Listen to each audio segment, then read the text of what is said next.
Hey everybody, welcome back to the 6th round post-fight show with me, Zane Simon, and my co-host, as always, Eddie Mercado. We're coming to you all just from the close of UFC 301 in Rio de Janeiro, Brazil, where Alexandre Pantoja scraped out his second title defense over Steve Erceg, becoming the first flyweight champion since Demetrius Johnson to defend the belt more than once. And boy, did he scrape. Yeah, Boy, did he scrape. I'm just going to come out and say it. I scored it for Erceg. Yeah? I gave 2, 3, and 4 to Erceg. 1 and 5, Pantoja. Yeah, I think probably most people and the judges gave Pantoja round 3. That's insane. That was the clearest round for Erceg, in my opinion. I had Erceg 2 and 4. He split his wig. Yeah, I didn't. His wig. He split his wig. I don't think that kind of damage? Visual damage is nearly as important. You can laugh. I don't think it's the key criteria. Okay, Dom, I don't think it's the key criteria in scoring a round. I don't think that just like cutting somebody necessarily is like. It wasn't just cutting him though. He rocked his shit. Like that was a nasty elbow. It was a good elbow. It was the most meaningful strike of the entire round. It was still largely otherwise a Pantoja round. I don't know. It was close. It was a close round for sure. It was. Let me see if I can find the card. That'll help us here. Good old stats. See what the actual judges turned in. Well, just for the record, while you're looking that up, I did recommend Erceg on the spread at +5.5. So if y'all took that, you're welcome because it cashed. See what you got for us. I don't have shit. I'm not finding the card out here anyway or anywhere. Let's see. Look at the UFC Brazil page. Everybody scored that third round for Pantoja. Okay. I do know that. Except for me. Except for you. And Erceg. And Erceg's whole team and everybody out there told him that he lost all the first 3 rounds, no question.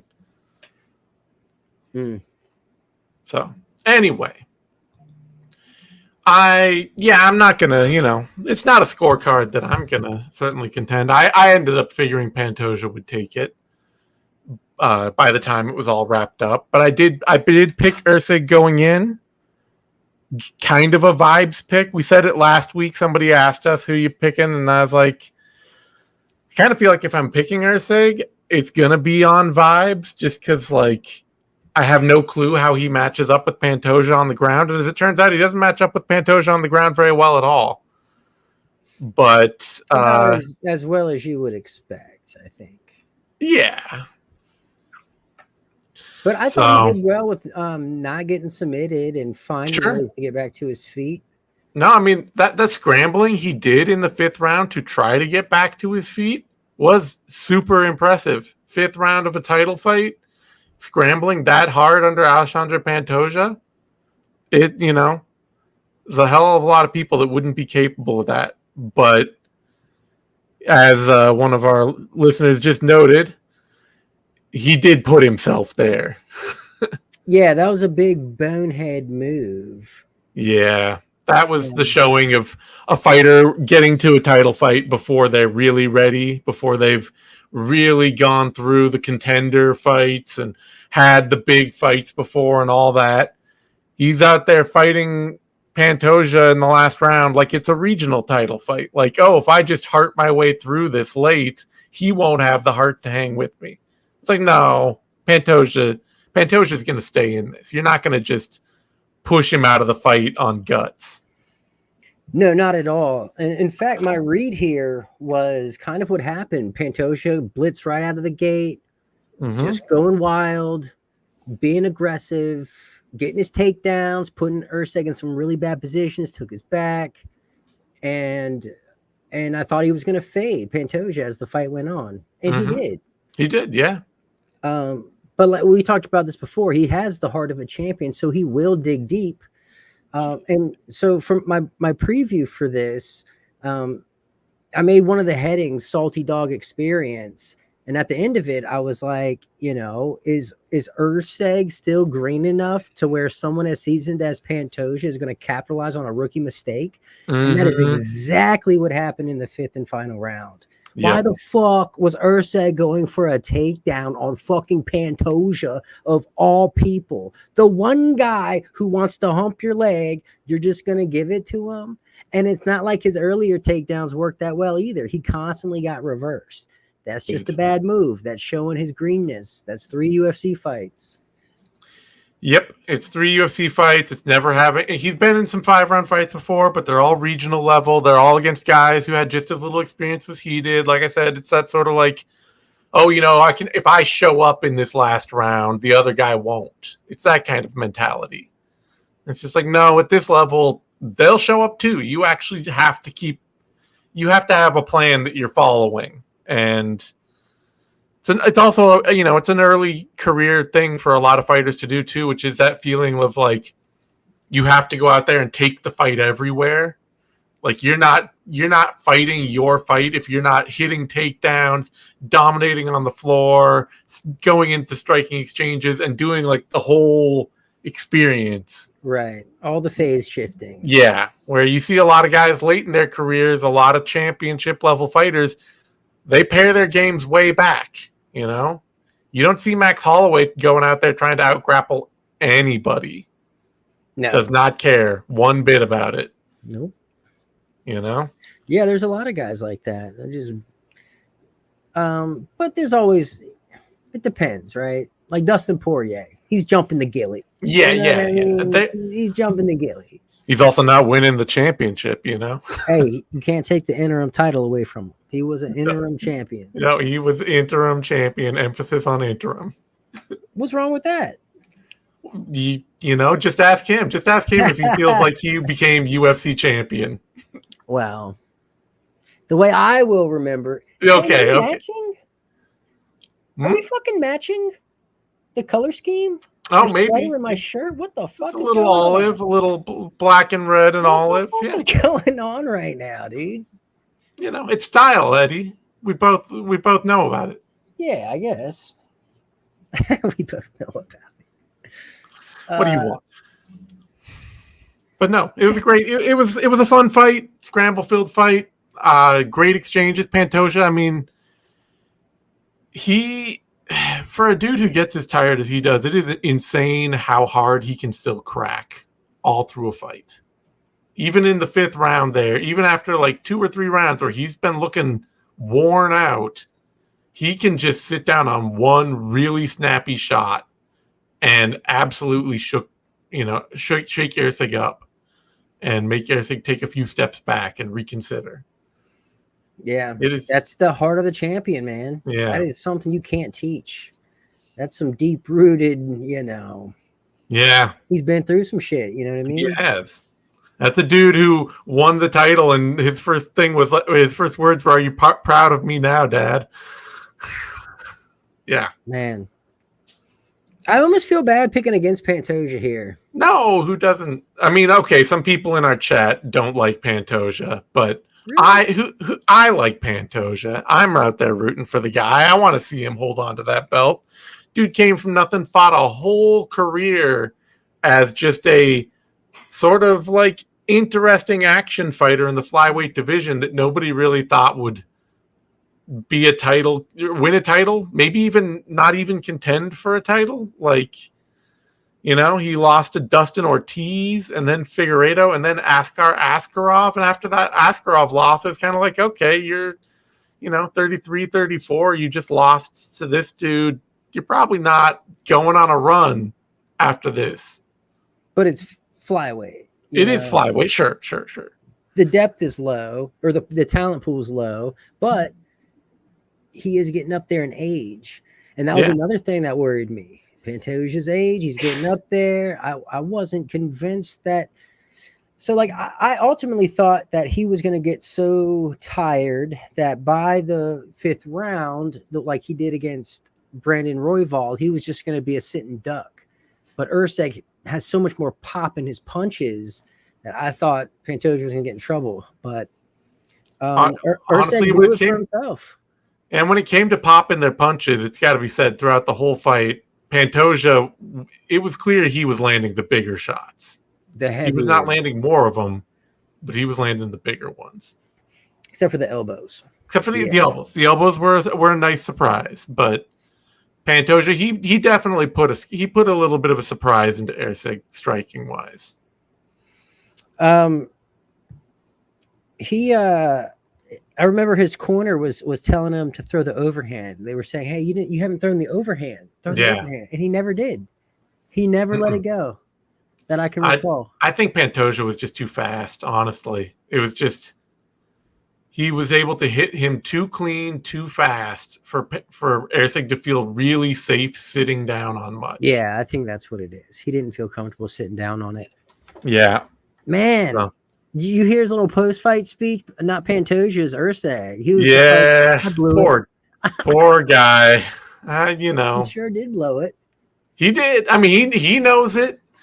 Maybe his corner. Hopefully, his corner learned a lesson there. Of like, I mean, honestly, I think it's better to tell a fighter that they might be losing than it is to tell them. Yeah, I'm not with that chastising. Like, there's nothing. I think they played it smart.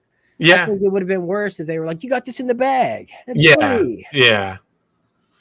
That ill-advised takedown, though. That wouldn't. Yeah, that's something you would do if you were up anyway. Like if you were trying to seal around and just like get the fight over, you might try a bad takedown move. You don't do that against Pantoja. That's where he wants to fight. Sure. And you don't do that. Considering the matchup, it's a low FIQ move. The fact that he got away with trying that shit twice earlier in the fight, like the third time bit him in the ass. It should have been obviously a really bad idea when he shot for that takedown in like the 3rd round, I think it was, and Pantoja just like stuffed his head straight into the mat so that he basically just ended up shooting his forehead right into the floor. It's just like that should be the sign for you that like just don't shoot on this guy. He's too fast. And even when he got in on Pantoja's hips perfectly in the 5th round, like you did, Pantoja would just immediately be around to a dominant position. Like the moment they hit the floor, there was no securing of position for Erceg at all. Man, yeah, it's hard to see that, man. It's such a rookie move. Yeah, but that's really he's a rookie. He is. He is. This is his 14th fight. This is his 4th UFC fight, and it's the difference between being good on the regionals and being good at the very highest level. Yeah, I mean, he is definitely good at the highest level. You know what I mean? Yeah, he could have very easily could have won this if not for that takedown. I think. Sure. I still scored the fight for him, but if he hadn't hit those takedowns, he probably would have won tried those takedowns. He probably would have won the 5th round and probably would have won the fight. Like I say, I wish I could pull up the scorecards. I'm not finding them for some reason. I would think they would be out there, but while you search for them, the performance bonuses went to Michel Pereira, Caio Bahallo, Costa, and Rufy. All right, I found them. You see Caio Bahallo, Costa, Rufy, and Pereira. Pereira. All right. So there's no fight of the night? No. Which is crazy. The main event probably should have been fight of the night. Yeah. Huh. Anyway. It was a great fight. I really liked the fight. It was fun. Scorecards. Everybody gave Pantoja round 1. 2 judges gave Erceg round 2, and 1 judge gave it to Pantoja. All judges gave Pantoja round 3. All judges gave Erceg round 4. All judges gave Pantoja round 5. So yes, round 5. Mm-hmm. That was the fight decider. It's a bonehead move. That was a boneheaded move. Hate to see it. Yep. All right. On that note, let's move on down the fight card here. That's like right there with Chris Weidman throwing that fucking wheel kick against Rockhold. Sure, but why are you doing this? Yeah. What are you doing? It's just a spaz maneuver. It's true. But Weidman was champ when he did that, wasn't he? Yeah, he was for the last time. Yeah. That makes it much worse. Yeah, true. All right. That brings us to a bantamweight bout. Jose. Oh, yeah. We should, any next fights out there. So we got somebody saying Pantoja should fight Mokaev next. I guess I say fuck that. Let's rematch what's his face? Perez. Alex Perez. Let's get his ass in there. Well, he's got a fight coming up. He's already booked. Alex Perez is? Yeah, dude, he got booked like right away. Huh. After knocking out Mateus Nicolau. Wow. Well, that's yeah, I don't think anybody cares about Alex Perez either. Yeah, but if he goes out and knocks this motherfucker out, sure, then maybe. It's who's he fighting that man, what's his face? Tajir Ulanbekov. If he goes and starches him, Perez needs to get a title shot or a rematch, I guess. Yeah, getting a title shot off a win over Tajir Ulanbekov is very Matt Schnell, Steve Erceg getting a title shot off Matt Schnell. Well, that's what I'm saying. If he starches them, that's two starch in a row. Like, okay. Let's do it. Mokaev just really kind of put on a boring fight against Perez.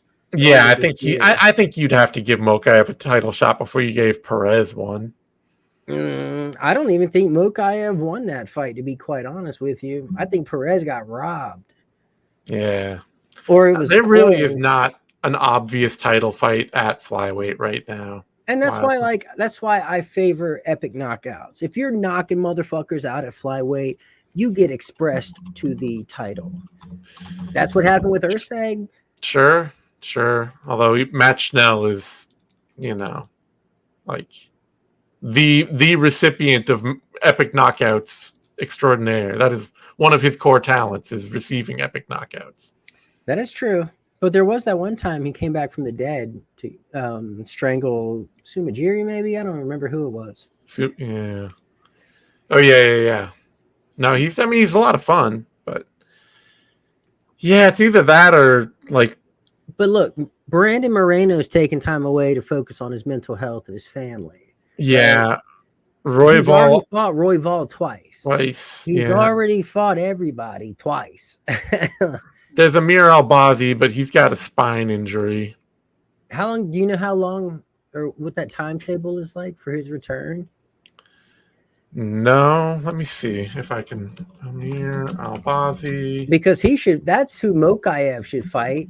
Yeah. Albazi put up that one fight that I really hated against Kara France, and then Mokaev just lay and prayed with Alex Perez. So let them fight it out.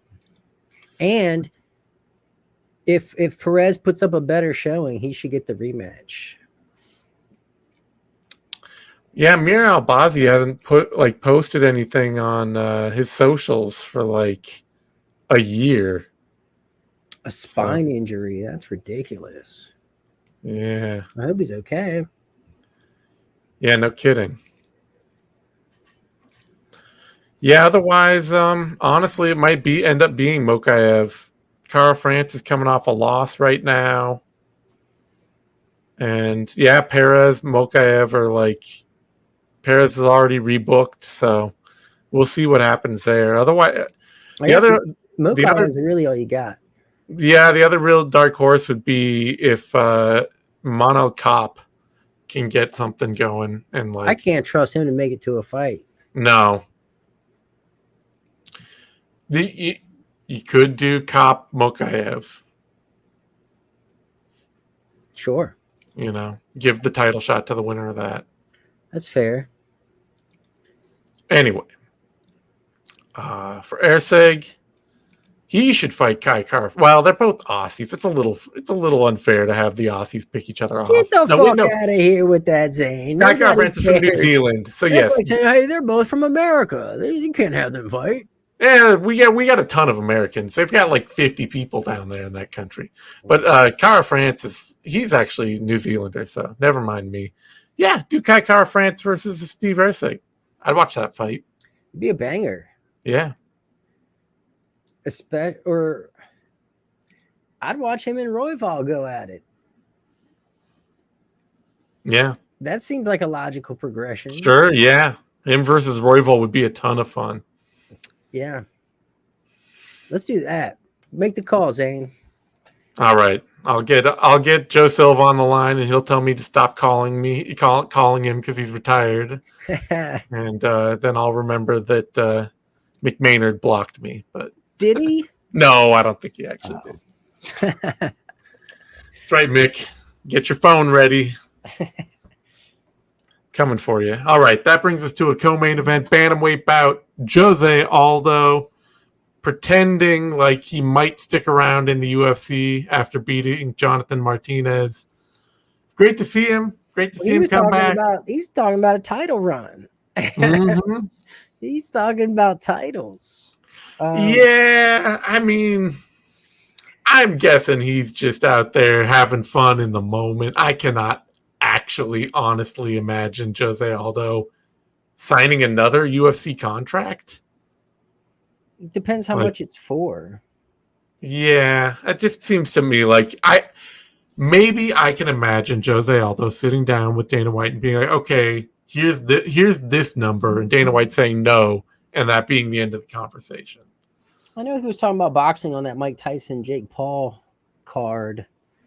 Yeah, so he might do that. I mean, he's now an actual free agent. Like, that's what this is all about, you know? Mm-hmm. That is now why he has leverage.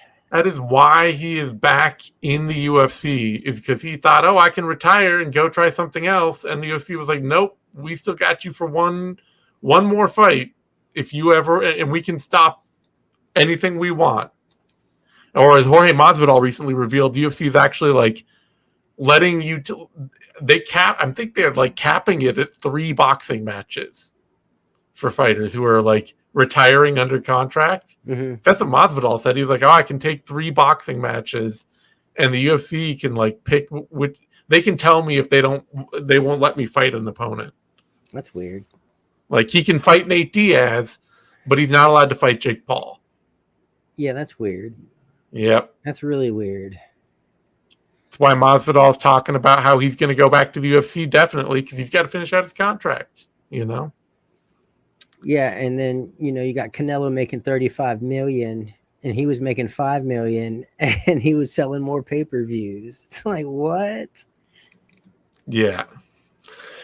No kidding. So I don't expect Jose Aldo to be back in the octagon after this, but absolutely, this was awesome to see. This was fantastic. And I picked him, which is me too. Even better part. And I told people to take the fucking the spread on him as well. Nice. That's how confident I was. Because my take was if people were like making a big deal about how long he had been away. Yeah. And I'm like, he was boxing. Exactly. Like, he was in the gym. He was fighting. He was striking. He's facing a striker. And like, you look at his last fight, he lost to Merab, a decision. Yeah. Like, no shame in that whatsoever. No. Like, I think people were just sleeping on him because of his age and because the layover from MMA. But the way I saw it, like, Martinez, like, the bulk of his offense is built around his leg kicks, which are phenomenal. Exactly. But if you can shut that down, we see this all the time with well, maybe not all the time, but I remember when Koreshkov fought Lorenz Larkin the first time. It was like, if Lorenz Larkin can shut down the kicking, you're stuck boxing him. How's that going to go? And that's how I saw this go. And if you can shut down Martinez's leg kicks and it's just a boxing match, Aldo's going to fuck him up. That's all Aldo's doing is boxing. Yeah. And I was like, he's going to at least win one round. I trust he can at least win one round and not get finished. The big thing for me too, though, is that, Jonathan Martinez, he's a fun fighter. He's a fun, well-rounded MMA striker with a really good kicking game, but he is a really, really uncomfortable pocket boxer. It is not what he likes to do. It is not what he wants to do. It is not what he's ever enjoyed doing. So it's especially that part of it too, for me, is a calculus. It's not just, if you take away the kicking game, then you've got Jose Aldo in a boxing match, but it's also, you've got Jose Aldo in a boxing match that Jonathan Martinez absolutely does not want to have. Yeah, 100%. And every time Aldo could extend a boxing combination beyond 2 strikes, Martinez was totally lost defensively as to where the third strike was going to hit. Like, he couldn't track it at all. He doesn't have... It seemed like he was dwarfed by the situation. Yeah. I think he was a little stuck in the lights. Like, this There's is that too, yeah. Aldo in Rio. Like, holy fuck. These people want me to die? Like, there's a lot. Yeah, I'm sure that is a big part of it, but it's also just like, it's never been the comfortable part of his game.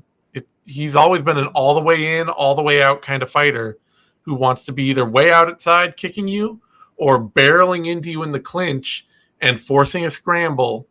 He does not like being stuck in that middle distance.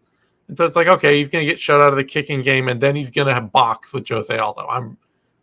What are we doing here? You have to pick Jose Aldo in that fight. Yeah, man. So, I feel like I knew it was a wrap when I saw Martinez going for the wall install tactic, and the ref had to separate him. I was like, oh shit, here we go. This is true though. They tried to book that for this. Yeah, they did. And to be this. It is the only fight I'm honestly interested in seeing Jose Aldo stick around in MMA for. I personally do not need to see a Jose Aldo bantamweight title run in his late 30s. I love I love it. I love watching him fight, but go get the money. Go do something else. Like, it was already clear when you retired from MMA and immediately went to go boxing. You don't think you're done, but you're done with the UFC. And now you can actually be done with the UFC. Just go do the other thing. Go be done with his last 5. What do you mean? I don't need it. I don't need more Jose Aldo against elite bantamweights. I just don't. Maybe it's me being selfish. But there's 2 fights out there for him in the UFC still, and one of them is Dominic Cruz. Yep. But the other one is Henry Cejudo. Yeah. That fight almost happened. It didn't. True. Let's book it. Okay, fair enough. Or only if he's gonna get fucking paid bank. And not like get weaseled into the same position he was in before this fight, where he has those contractual obligations. Yeah, no, I don't want to see Dillashaw. Dillashaw is Dillashaw is never going to fight again. Yeah, that man broke himself beyond repair. There are a few MMA retirements, I believe. But watching Dillashaw try desperately to put his own shoulder back in its socket while getting absolutely trounced by Aljamain Sterling, and then going out and like immediately bulking up 60 pounds after leaving MMA, like TJ Dillashaw, if he goes back to something, it'll be like bare knuckle or something like that, and that'll be terrible. But that's what he's doing. That's tough to think about. That's really tough to think about. I don't want to see him in bare knuckle. Yeah, well, I don't care. Where are you getting this sudden like empathy? You're the one who it's not empathy. Like I'm not interested in seeing it. Like I just don't think it would be fun. He's not famous enough to do Misfits, so yeah, maybe he'll just ride off into the sunset. Maybe Aldo will move into the bare knuckle Knuckle I War. wouldn't be surprised at all, honestly. That'd be wild. Yeah. All right. For Martinez, I don't know. Let's see, did he already he could fight Mario Batista. I'd be down for that. Ooh. Or Ricky Simone. Oh no, Ricky Simone's already booked. Yeah, he's booked. But I think he's on the St. Louis card. yeah. Against UFC 303 against Vinicius Oliveira. All right. Anyway, let's move on. What about Figueiredo? Figgy for Martinez? Oh, he's coming off of the weight. Never mind. Yeah, he's got bigger things on mind. You could see Aldo Figgy, though. Yes. Stop it. See, this is why I don't want Aldo to keep around. 2 fights. Henry Cejudo, Dominic Cruz. Other than that, I'm not interested. Yeah. All right. Let's get to my moment of glory here on this card. Anthony Smith, Vitor Petrino. And I felt weird about it going in, but I was just like, I can't watch Vitor Petrino have that fight he had against Tyson Pedro and think, oh, this guy just walks through Anthony Smith. It's just Anthony Smith has such a vibe. That's really what it is. And the vibe says, you are going to lose horribly. Like, that is the vibe he puts out into the universe. It's just, oh, Anthony Smith, everybody beats that guy. That is the Anthony Smith. It's the aura. You know? It's like, nah, but we were talking before the show. It's like he's got you have to be a certain level to beat Anthony. He's like the ultimate litmus test. That's the reality. But the vibe I'm saying that he puts out there is that people look at Anthony Smith and they say, oh, he's going to lose this fight. That's just the vibe. It's just the gut level reaction everybody has to an Anthony Smith fight. For the most part. Otherwise, other than Vitor Petrino being 11-0, like, what about taking Anton Turkalj to a decision? Says like, oh yeah, this guy, he's on that level. Man. The pleasure man. Or, Marcin Prachnio for. Okay, so for me, the way is real simple. I've seen Anthony Smith lose a bunch, and I've never seen Petrino lose. Yeah. Easy pick for me. I was wrong. Easy pick for me, though. I'd make the same pick if they fought again. No, see, for me... Probably not. Yeah. I just looked at it like, okay, you've got Khalil Roundtree, who's a very active, powerful striker, and Anthony Smith did pretty well against him. You've got Ryan Spahn. I thought he did horrible against him. Anthony Smith did pretty well against Khalil Roundtree. He landed some good hard shots. It was a simmering fight. They went back and forth. He got finished in the end, but it wasn't a terrible performance from Smith. See, but this is the vibe. This is what I'm talking about. Anthony Smith just gives off this vibe. Everybody thinks like they remember how bad he looks when he gets hit, and they're just like, nah, that guy can't win. He can't be. And then, but otherwise, you've got guys like Ryan Spahn, and that felt much more like Vitor Petrino to me, where it's like they're athletic, they have some tools, they've shown a few things, but if you let if you let Anthony Smith hang around and compete, he's great at coming back on guys and just like looking terrible for a little bit and digging deep and finding another gear to actually get back in the fight and make something happen out of it.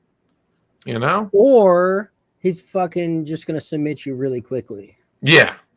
Or that. Which this was. Yeah. And the thing is just like Vitor Petrino, he's a great physical force, but there's really not a lot of technique to his game. But with that, I thought that would have been enough at 205.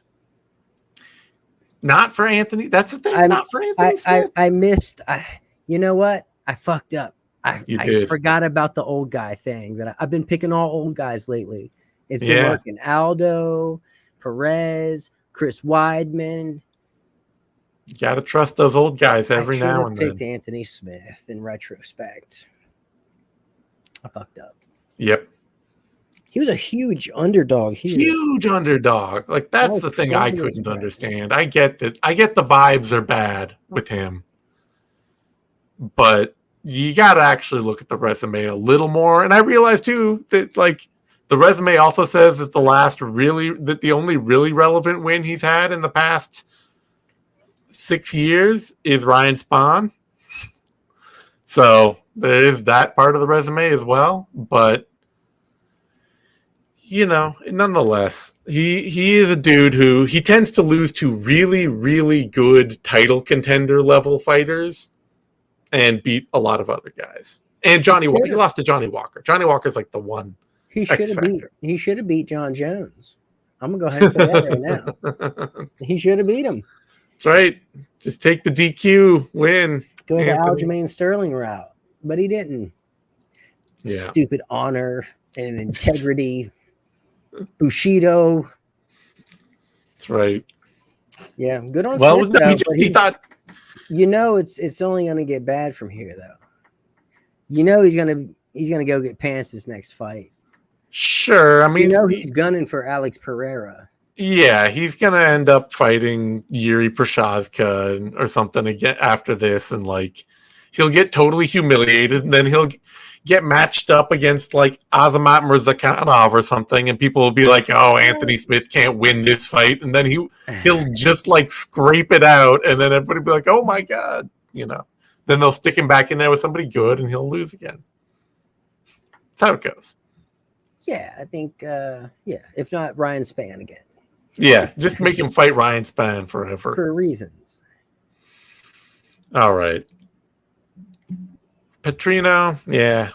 This was your moment. This was your everybody thought you could do this fight at light heavyweight. So he'll go and, recollect and get more chances to do it over again. But in the meantime, he can go fight Ryan Spann. Sure. Who'd he just lose to? He might be getting the fuck out. Spann just lost to Gushkov. He just lost to the Anthony Smith lookalike. He's out here losing to bootleg Anthony. So we've got Anthony Smith at home. Let's make that fight. Gushkov and Anthony Smith. Come on. Yes. Please. We really should. When you need him. We absolutely should make that. That is the fight to make, period. And then put Alex Morono on Josh Emmett's shoulders in a trench coat and make Anthony Smith fight them. Sure. Where's Marco Madsen? Right. He retired, unfortunately. All right. That brings us to a middleweight bout. Michel Pereira, Ihor Potier. And this was a fucking shit kicking. Yeah. This was fantastic. It had everything we wanted from a Pereira fight. The moonsault, the illegal knee. Yeah, everything. The little discrepancy, like, is he going to get DQ'd or is this going to be a finish victory? Like, we don't know. I will say right now, A, that was a totally an illegal knee to the head. B, I do not want to watch this sport if it is not going to make doing a moonsault onto your opponent's face legal. Like, if we're gonna punish Vitor Petrino or Michel Pereira for that, I don't want to watch MMA. Do not punish this man for the moonsault. So, well, I don't think you can punish him because if you actually watch the replay as he's doing his backflip, he was actually kicked and his trajectory was altered. So it's not even his fault how he landed, right? Exactly. Potier, pretty clear. Potier, it's like turning your head when you're standing up. It's your fault. Dock Potier's purse for that, for the foul, for causing the foul, creating yellow the foul. Card. Yeah. No, honestly, that was cool and fun as hell. And then choking Potier out with the standing guillotine, also But cool as first, hell. he dropped him with the 1-2. Yeah. Like, okay, Michelle with the jab cross. That's what I want to see out of you. It's like, how do you go from like traditional standard 1-2 to moonsault? Like, oh man, I love it. The duality is just so amazing. He is made for the middleweight division, and it must feel so good to him to have been fighting down at 170, where like people are good at stuff, and then they put him in 185, where suddenly it's just like you are 5 times faster than anyone else. Enjoy. He should have been here the whole fucking time. He really should have. How is he It is a not ranked? blast. He should be ranked. Yeah. I mean, they got to start giving him some big fights after this. You know what I want? Who I want to see him fight? A middleweight version of Yuri Prochazka. Well, yeah, I mean, Prochazka was talking about going down to middleweight. He's not, because they're gonna book him against Pereira again next. Maybe. Probably. That's what Pereira is saying. Pereira wants that heavyweight fight. He does, but he also told reporters this week that he's expecting that the UFC will announce him versus Prochazka too. But yes, if Prochazka cuts to 185, I absolutely need to see Prochazka versus Michel Pereira. It's on my dream list. It'd be the most funkiest, most as long as Michel does not attack whether or not Yuri's a samurai, I think it's going to be a banger. Mm-hmm. As long as he doesn't cross that line like Rakic did. Otherwise, honestly, just a good fight to make. It's not a thriller. The thrillers are not really available right now, or would be too high up the ladder to make a lot of sense. Put him in against Jack Hermanson. No, sir. Yeah. Fuck out of here. He is 5 times faster than Jack Hermanson. Yeah, but Jack he can make that shit boring.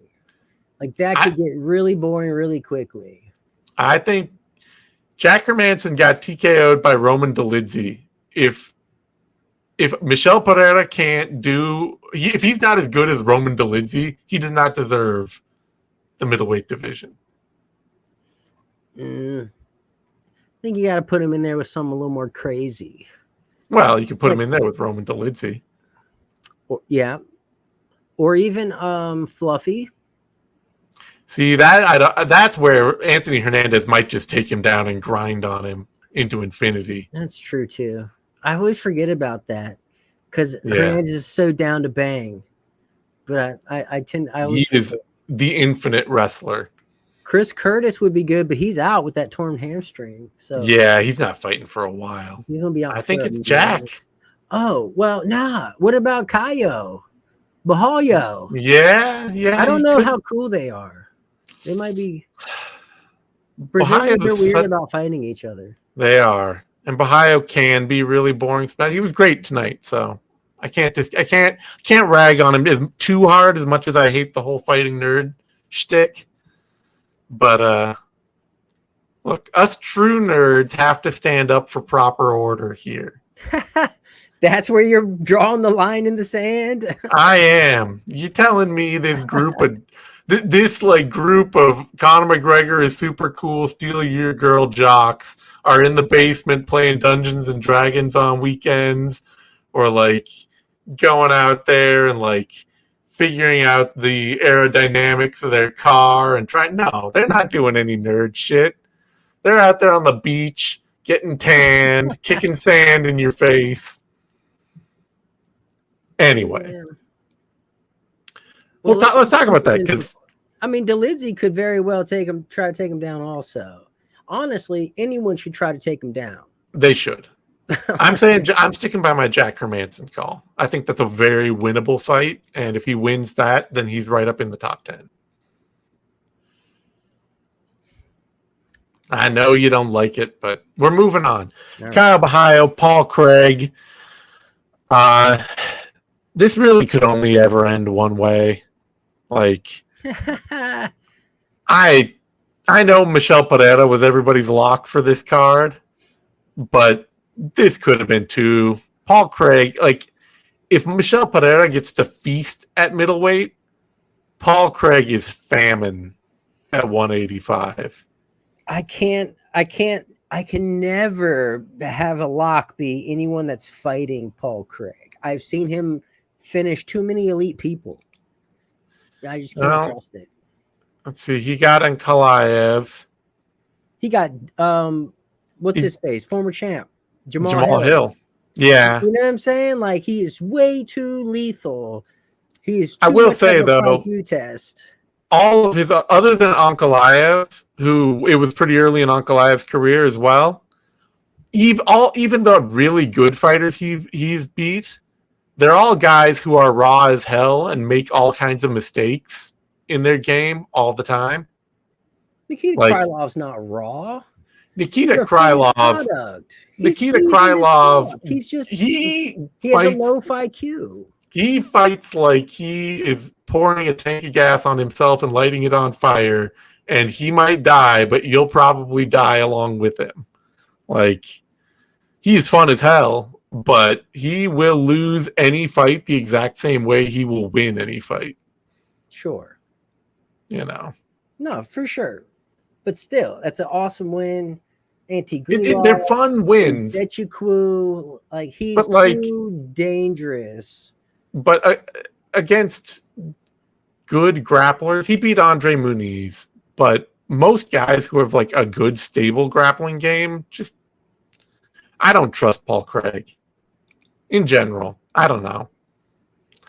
I'm not picking him against anyone at middleweight, is what I'm saying. I didn't pick Paul Craig here. Don't get me wrong. I don't trust whoever's fighting him. I trust lethal. I think Paul Craig at middleweight is a bad enough idea that I would actually be pretty confident about most guys against him. And Paul Craig's he's not venomous. He's poisonous, right? He's poisonous. Yes. If you try to like weave your way through him and touch him with anything other than knuckles or shins or knees or elbows, you're fucked. So why are we talking about Paul Craig again? I don't know, because you seem to think that like Kyle Bahia was a shaky pick against Paul Craig. Not shaky. I'm just saying not a lock. Like, I don't like bets or doing anything with like a lock against anyone fighting Paul Craig. He's one of those guys. Same with Anthony Smith. I just can't trust. I can't trust people to pass those FIQ tests. I don't think at middleweight he's a FIQ test. I think he's gonna end up out of the UFC pretty quick if he doesn't. Well, I don't even know that there's a change he can make, honestly. I do. He can go change leagues and go over to Karate Combat and grapple with like Craig Jones or something like that. Yeah, that's really where he needs to be. Go over to one or something where they just have a professional grappling league that they do alongside MMA. Because he gets knocked out, and it's hard knockouts. He gets knocked out the way that who's the not Johnny Walker. He's got who's the middleweight who got knocked out all the time, and damn it. Well, that narrows it down. Yeah, former really, really highly thought of prospect and great athlete who could never stop getting knocked out. That is Phil Haas? Phil Haas, yeah. He's in the Phil Haas territory where, like, every time he gets knocked out, it seems like he might get killed. Right. You know? Yeah. Like, I have serious concerns for Paul Craig at this point of his career. But Kyle Bahia, you look great. Combat jiu-jitsu. Sure, without the combat, just jiu-jitsu. Kyle Bahia looked great, though. I think once he realized that Paul Craig was closing his eyes every time he stepped into the pocket, he started firing with a lot more freedom than he usually does. And that knockout was very inevitable after the opening minutes of this fight. Yeah, awesome adjustment between the first and second round. Although I did miss a lot of the first round because I was stuck in this infinite loop with the ESPN Plus stream where like I bought the pay-per-view and then I tried to click on it and it says, well, buy the pay-per-view. And like it keeps I was on phone with support for 30 minutes. It was a big mess. So ESPN Plus, I know you're watching. Get your shit together. Your days are numbered. That's right. That's right. Bahia after we did just say you could be Michel Pereira after this fight, or for Bahia, or I would love to see Bahia or Anthony Smith. Honestly, Fluffy or Anthony Hernandez, not Anthony Smith. Okay, yeah. I would love to see Bahia versus Hernandez. That'd be a great fight. You know? Yeah, I'm with it. Absolute scrap. All right. That brings us to some drop signals.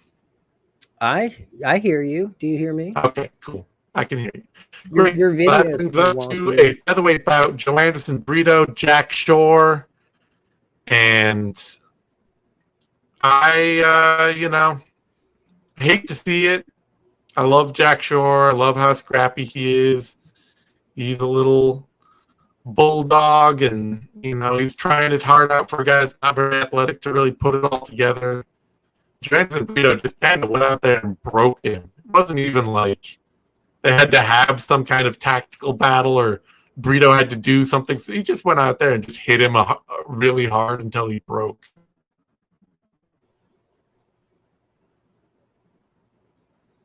Oh, you're back. I'm back. Okay. Yeah. There we go.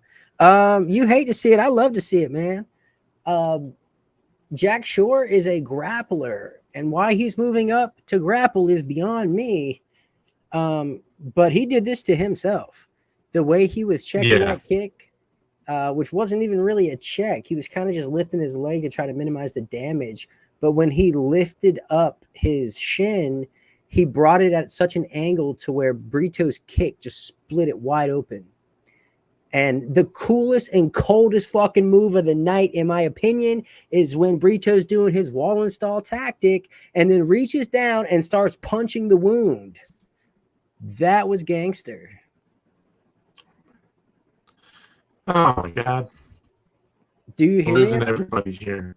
Hoping everybody will hear me still. I hear you. Do you hear me? We're talking about Johansson Brito, Jack Shore. Uh-oh. I think Zane dropped out. Well, maybe he'll be back. But yeah, Brito and Shore. The Marvin Eastman scale. How bad was the leg? It's up there. It's up there. Not as bad as like a Chris Weidman or Conor McGregor leg break, but I would definitely say it is somewhere. I think the Marvin Eastman cut is probably the worst still to this day, but it's up there. Like the doctor came in also and starts like sticking his fingers in it and probing around and everything. And it's like, bro, it's worse. What are you doing? Yeah. I mean, he just hadn't gotten any in a while, Yeah. Zane, what are you doing? You drop out and you come back with that? Oh, you are turning red. You're like Dana White pink. Holy shit, Zane. Wow, I'm just so frustrated by the tech. The StreamYard is telling me like, oh, you should be plugged into your internet. It's like, man, I am doing this on a desktop that is hardwired into the wall with fiber optic internet. I do not know what is going on here. So same here. I don't know, but did you see Brito punching the wound from the wall install position? Yeah. That's badass. I don't even know if that's legal, but it's badass. It is. No, it's totally legal. You can punch a wound. Okay. Sweet. Yeah. I'm really glad to see that. That's super high FIQ move. And I mean, I'm surprised the odds were as close as they were for this. I thought Brito was going to storm his castle. Yeah, I mean, Jack Shore, he's good, but he was not a strong guy at 135. So going up to 145 and facing one of the strongest guys in that division really does just seem. It's just like I can't pick him. he's not a good striker. Sure, he's an okay striker in like single strike 1-2s, he's things like he's that. a decent striker against poor strikers. Sure. He's not a good striker at all. Yeah. You can tell the whole reason his shit got split is because he wasn't checking kicks properly. Fair enough. Great win for Brito. Get him up into the top 15 of that division. Somebody's saying top 5. No, I mean, you know, he's on the way up. Let him be on the way up. Who did he call out? He's calling for Dan Ige, right? Like he really wants to fight Dan Ige. What's that all about? I don't know, but make the fight. Yeah. You know, it's a good fight. Great booking. So hopefully they just do it and get it done and he can shut up about it. All right, that brings us to a women's strawweight bout. Yasmin Lucendo, Karolina Kowalkiewicz. And I, hate to see it. Kowalkiewicz just looked old and gun-shy. Lucendo really able to just step on the gas all fight and put it on her. Not a lot that Kowalkiewicz could really do there. I really thought her eye was much more damaged than it seemed. Yeah. The first round was like a leaping left hook, caught her right in the eye, and she was like wincing and covering it. And yeah, she never really got back into the fight. No. And she was just really clear right away that the power differential as Kowalkiewicz was stepping in, as Kowalkiewicz was stepping in, was it was too much. It put a shock into her, and she couldn't figure out how to fight through that. And, it was all like you have to drive for body locks, get this person to the cage, try to drag this fight, but she couldn't. She just didn't have the physicality for it. And Lucendo started setting up really easy takedowns of her own because Kowalkiewicz is having to push so hard to get through middle distance. And the whole fight just kind of turned into a landslide. Yeah, and not a great one. No. Not a great one. All right. For that, Miktabik Robbi Elves Brener. And what did you just say? What? No, it just sounds crazy hearing those names together. Yeah. It's very odd. Awesome fight. Honestly, I kind of came away with this feeling better about both guys. I know some people kind of felt like Robbi should have fought a better fight and that he kind of, he made a bunch of mistakes and let Brener back in it. But Robbi's he's pretty green, He's only 26 and came off the regionals just a couple fights ago. I mean, he's fighting the Kyrgyzstan regionals in 2021. And then he had 3 LFA fights, and now this is his second UFC fight. So to me, his ability to just stay insistent and keep pushing and keep putting his fight on Brener, even as he clearly got very tired. He won every round, and he was exhausted in that third round. So for him to do that says a lot of good things for him. And Brener he is as dog gets. You cannot fight him out of a fight. Did you see the video of him cutting weight for this fight? No. Oh, dude. After this, go check it out. It's him and the whole squad, Oliver, all of them are just huddled together around him, and he was near death. Oh, yeah. I did see that video. Yeah. He was near. So he was huge. He was so much bigger out there than Robbi. He was massive. So in those scrambles, I know Robbi felt that. Yeah. Trying to maneuver that much more weight. And then when he would lose position and Elves was on top of him, oof. He even had his back at one point. Yeah. Robbi, man, so smart. He went tripod, reached back, took the hook out, and dug deep. He realized at the end of that fight, oh shit, I got a point deducted for grabbing the cage. Desperation maneuver. If you ain't cheating, you ain't trying. But what I really liked is the way he just bit down in the last 10 seconds. It was I'm going to fucking put hands on this guy. Yeah. And he did. He trusted in his striking. And that's really what saw him through this fight was his boxing. Oddly enough. Yeah, I mean, honestly, I think it's a great look for both guys. Brener he's always gonna be fun. Like he's never gonna be in a bad fight. Even against somebody that looks like they should be able to shut him out, he's gonna find ways to make that fight fun and good. Mm-hmm. And Orlby, he's a pretty young, raw fighter who is constantly finding ways to just really, put it on people. And he's a dude too, where like, every time he can get you to the ground, every time he can get you in an advantageous position, he's gonna make you pay badly enough for that you are going to be in serious trouble.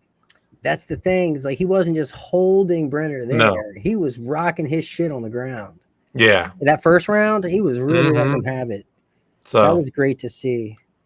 This was fun fight. Honestly, if it weren't for Michel, this would have been my lock. Mm-hmm. But I'm glad I didn't go with this because I would have been shitting myself. Fucking Pence grab and seeing. Yeah, we were so close to a draw. Yeah. So close. How does that work with locks if it goes to a draw? It doesn't. It's a no bet, I guess. Or yeah, I don't know. A loss. Yeah, we just a loss. Yeah, a lost lock. You said it was a lock to win, and you didn't. So anyway, before that, Drakkar Klose, Joaquim Silva. That fight was exactly why Drakkar Klose can have a 18-2-1 or a 15-2-1 record, and 4 straight wins, and 7 wins in his last 8 fights, and 10 wins in his last 12 fights, and have nobody give a goddamn about him at all, because it's not even it's not even like he makes terrible decisions or anything like that. He's just the best part of his game is his grinding clinch offense, and that does not thrill the masses. He can bang too, though. He can when he's getting slept by, Beneil Dariush, sure. He's a good fighter. He's a well-rounded fighter. He makes good decisions in fights. He wins all the time. Mm-hmm. But he has eternally been a guy who is like almost really good, but isn't quite, and who nobody cares about. Like I care about him. Okay, well, I like Drakkar Klose. You are the president of the Drakkar Klose fan club. I've rocked that. Sure. I fucks with him. I don't even hate the guy. I like him, but I like his style. Yeah. He's in fun fights. Nobody else thinks so. He slammed the motherfucker on his head to knock him out. Like, what are you talking about? It's the vibes, Eddie. You can't argue with the vibes. Argue. He's weird on the mic. He's weird on the mic. Like, and he has a lot of fights where he wins through very slow, very well thought out. Sure. But grinding process. That was a banger. That was a phenomenal fight. Brandon Jenkins. You're preaching to the choir, not the converted, Eddie. Well, you're acting like he's some like slog of a fighter. No, I'm just saying that he's like in the middle of the prelims, and this fight was a little bit of a slog, and it's just going to put everybody back in the mind of Drakkar Klose, infinite prelim fighter. I liked the fight. I thought it was great. I thought the work Klose did in that first round was phenomenal. He was so pressured and measured and picking his shot so wisely. Like, that's the best Klose has ever looked. Wisely measured. You hearing yourself, Eddie? You're trying to sell that first round. You're trying to sell the sizzle. Nah, that first round was excellent. That was an excellent first round. But he got tired after that, and he had to resort to alternative measures to get the job done. Sure, he got it done.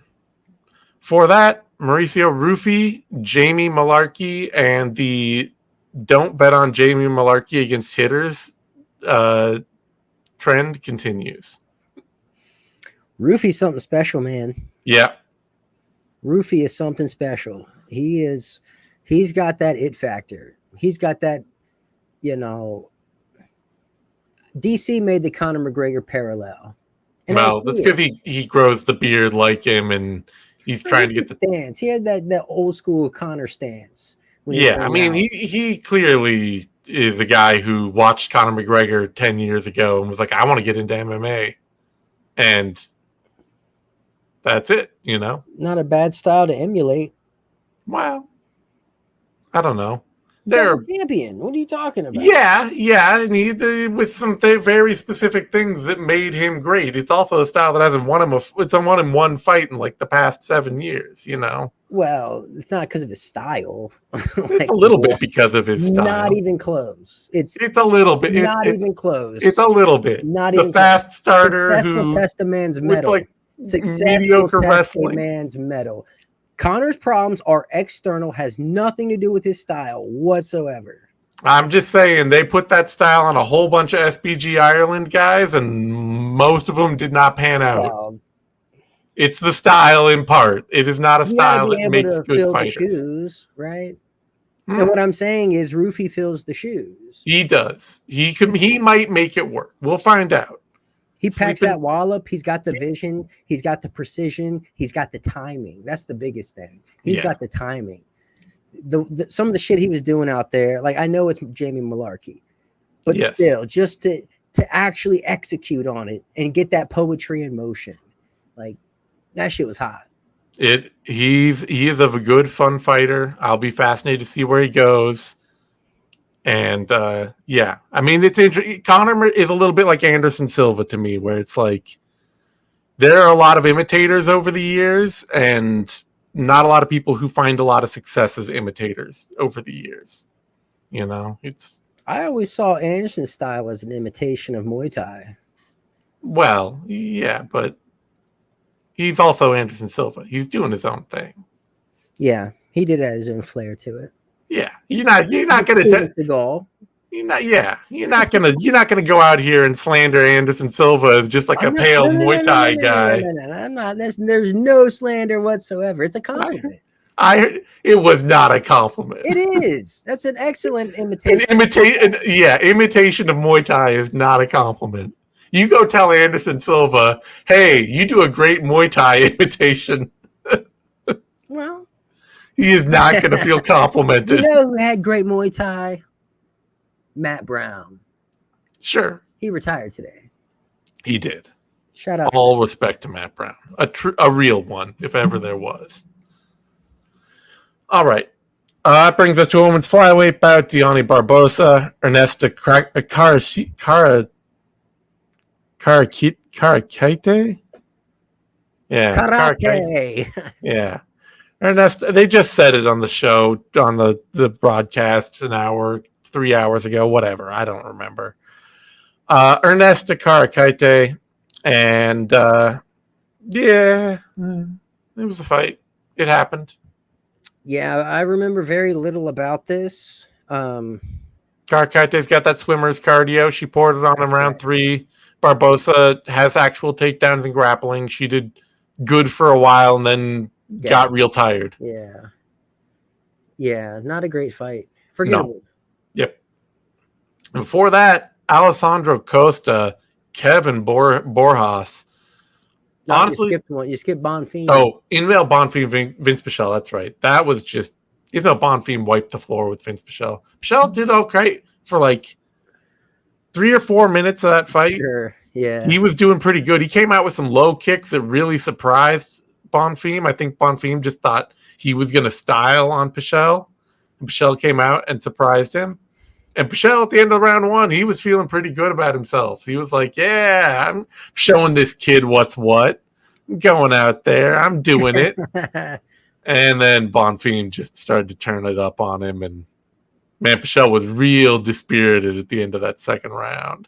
This was going to be another one of my locks if I didn't just trust in Michel so much. But I love what Bonfim did out there. I don't think I've ever seen him so focused and just so attentive and just knew what he wanted to do, executed, never got outside of himself, didn't make silly mistakes, just really commanded the octagon out there.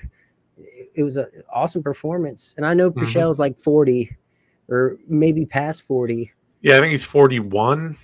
He is 41. And he didn't get finished, so he's super tough. But he's tough as an old boot, but it is an old boot. It is not a new boot. No. You know? Bless his heart. Yeah. Good for Bonfim, though. Yep. Good one for Bonfim. Looked good. Styled on Pichel the way he was supposed to.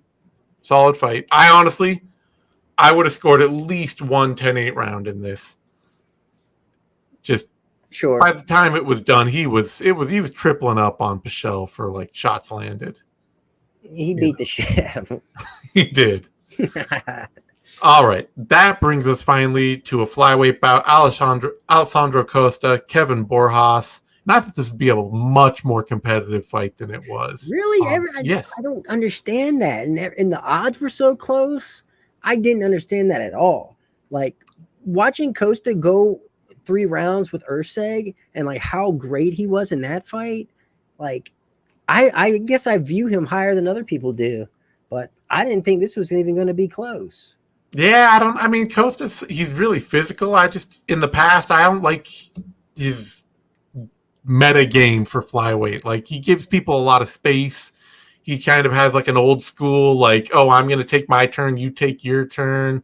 I'm going to hold you against the fence, hit a takedown, kind of very traditional MMA game. And Borjas, for me, he looks like a very new school kind of fighter. High volume, work behind the jab, try to build momentum kind of guy. Thought he could get some real time to build momentum and tempo. But Costa was just way too strong and fast for him. Way too strong. Costa is built. Like, he's a hoss. For flyweight, it was one of those immediate, obvious things where, like, I didn't see it watching the tape, but the moment they're in the octagon together and he like lands one shot on Boros, I was like, oh shit, well, I should have seen that. And like the level of competition. Sure. Like, what kind of work has Boros done to where anyone was like, oh yeah, it's going to be close with Costa? Like, I didn't get it at all. He had that really great first round with Joshua Van, and a lot of people, myself included, rate Joshua Van really highly. And he came out and he just put it on Van from the beginning, really put the volume on him. But Costa is clearly he is a physical freak, and that's my takeaway walking away from this. If I didn't see it before, I've got to see it now. In fact, we ought to find like a borderline top. His wins or his losses have been to Steve Erceg and Amir Albazi, who are the Costa. very top. Yeah, like you can be like, oh, Erceg's number 10. What he just fought for the title and made it debatable. Put Alessandro Costa in there with Tim Elliott. Sure. Is Elliott coming off of a win? I don't think he is. No, he is. Yeah, he's coming off a win over Sumu Darji. Sick. So put him in there with Tim Elliott. Yeah, he can go right up in there. But he should definitely be somewhere in those rankings. Yeah, I agree. Off that performance, he'll have to take Matt Schnell's lunch at some point. Yeah. There are some guys hanging out in the flyweight rankings right now that really, Sumu Darji, David Dvorak,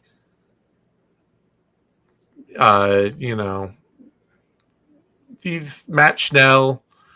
Should these guys really be ranked at this point? Yeah, by default. By default, yeah. Okay. All right. On that note, we're going to wrap it all up. You can find both of us over on MMA Uncensored, and you can find the 6th round and the MMA Vivisection over on Substack. On the MMA Vivisection and 6th round, I know, really fucking creative Substack, where you can help support our show. There'll be a link in the YouTube. I should have put it in before this, and I'm saying that now when I realize it's stupid to tell you there'll be a link in the YouTube, but I'll put it in afterward anyway. There'll be a link in the YouTube for our Substack as well, so find us there. You can find me on Twitter at the Zane Simon. You can find Eddie on Twitter at the Eddie Mercado. And we will be back next week, and we will have a little extra bonus content for our Substack subscribers. So if you are a Substack subscriber, check the show out in podcast form to get a little extra bonus content as well. Thanks, everyone, for tuning in, and we will see you next time.